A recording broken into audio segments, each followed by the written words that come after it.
सिंह म्हणजे जंगलाचा राजा। प्रत्यक्ष आयुष्यातही संकट आली तरी सिंह पळत नाही। तो थांबतो, विचार करतो आणि मग सरळ झडप घालतो।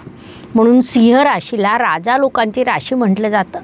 लोक काय म्हणतील याचा सिंह कधीच विचार करत नाही, विश्वास ठेवत नाही, तर सिंह जे करतो ते लोक लक्षात ठेवतात। भाग्य व शुभ संकेत या दृष्टीने विचार केला असता सिंह जातकांसाठी हा महिना अनेक शुभ संकेतांनी परिपूर्ण भरलेला आहे। त्यामध्ये प्रामुख्याने सांगायचं झाल्यास राशी स्वामी राशीत असणं अत्यंत मोठा शुभ संकेत म्हणता येईल। याशिवाय पंचमेश लाभात असणं हा देखील एक मोठा शुभ संकेत आहे। या काळात तुम्हाला क्रिएटिव्हिटीने लाभ प्राप्त होईल। सर्वात महत्त्वाची बाब म्हणजे तुमच्यासाठी केवळ योगकारक नाही तर राजयोगकारक असलेला मंगळ ग्रह महिन्याच्या सुरुवातीला तुमच्या धनस्थानात विराजमान असेल। तो तुम्हाला धनप्राप्तीमध्ये सहकार्य करणार आहे।